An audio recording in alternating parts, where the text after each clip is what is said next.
ဒီနေ့ကျွန်တော်ဘာလို့ပြောင်းမလဲဆိုရင်ငါးကင်ပြမယ်ခင်ဗျဒါပေမဲ့ပုံမှန်ငါးကင်နေမျိုးမဟုတ်ဘူးเนาะငါယူလုံးဝပါတဲ့ငါးကင်နေကိုဘယ်လိုလုပ်ရမလဲဆိုတာကိုကျွန်တော်ရဲ့လက်ဝက်ချက်ကိုလုပ်ပြမယ်ပထမဆုံးချက်နေနဲ့ကိုကင်မငါးကိုဂျေးတွေချစ်ပြရေစစ်ပြရမယ်ခင်ဗျကျွန်တော်ကတော့ဒီငါးတွေကိုရေစစ်ကြီးစစ်ပြီးပြီဆိုတော့ကျွန်တော်ရဲ့ရေကြီးဆုံးကဒီတားပါခင်ဗျဟုတ်ပါတယ်ဒီတားကတကယ်ကိုထက်နေဖို့လိုပါတယ်ခင်ဗျဒါမထက်ဘူးဆိုရင်ငါးသွားလှော်ရတာတကယ်ကိုခက်ခဲပါခင်ဗျဒါကြောင့်ဘာမလုပ်ခင်ဒါကိုရင်သွေးဖို့လိုပါတယ်ခင်ဗျဒါကတော့အကောင်းဆုံးပါပဲဒါကိုရင်သွေးပြီးမှငါးကင်ပါခင်ဗျဒါလည်းထက်ပြီးငါလည်းဂျစ်ချစ်ရေးစစ်ပြီးဆိုတော့စလိုက်ရအောင်ခင်ဗျโอเคစပြီနော်တခြားလေးကြည့်ပြပါခင်ဗျငါကုန်းနားကနေကျွန်တော်ခုပြထားတဲ့ပုံစံတိုင်းလေးထဲပါခင်ဗျ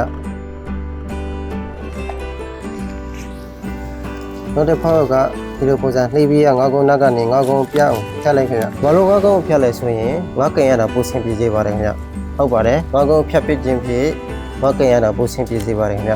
တားထွားရတာလည်းပိုဆင်ပြေချုံမွေးပါတယ်ခင်ဗျငါကုန်းဖြတ်တဲ့ချိန်တော့တိကျဖို့လွယ်နော်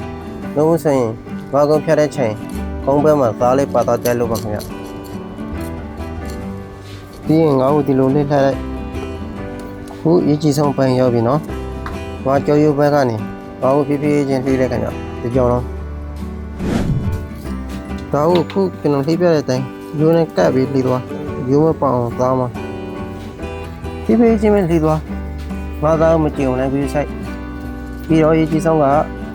လက်လက်ပါသွားမယ်ခင်ဗျတော့ကြဆိုရင်ဟင်းပွဲတဲ့လက်ပါပြီးတော့လူသားစားနေရမယ်ဒီတော့ငါတော့မှချင်းဖြစ်ဟင်းချိုးချက်မလားတိတ်တက်လို့ရပြီနော်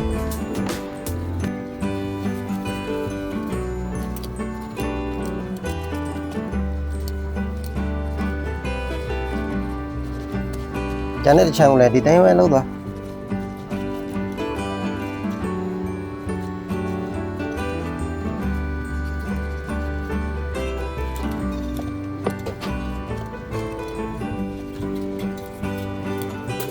ဒီမှာကြည့်သားသားလှလေးပြီးပါပြီခင်ဗျဒီနည်းလေးနဲ့ငါကရမှာကျွန်တော်တို့တွေအတွက်အိမ်မှာသားသားမွေးမွေးလေးဖူဖဖွားလေးတက်ကြီးရိုးတွေအတွက်ယူလုံးပါတယ်ငါသားလှကင်ပြီးတော့ချက်ကျွေးမဲ့ဆိုတဲ့သူတွေအတွက်လည်းဆက်ပြပါတယ်ခင်ဗျသုံးဝင်မဲ့နည်းလေးဖြစ်ပါတယ်ခင်ဗျဒီဗီဒီယိုလေးကနေတခုခုရသွားမယ်လို့မျှော်လင့်ပါတယ်ခင်ဗျနောက်ထပ်ပင်လယ်စာတွေဘယ်လိုချက်လဲဘယ်လိုရတာရှင်းအောင်ဖန်တီးလဲဖီစာဘယ်လိုရတာရှိလောက်လဲဆိုတာကိုဗီဒီယိုတွေထပ်လာဖို့အများကြီးရှိပါသေးတယ်ခင်ဗျကျွန်တော်ရဲ့ channel လေးကို like and share လုပ်တော့ပေးဖို့မေ့ပါနဲ့ခင်ဗျနောက်နေ့မှတွေ့မယ်ခင်ဗျ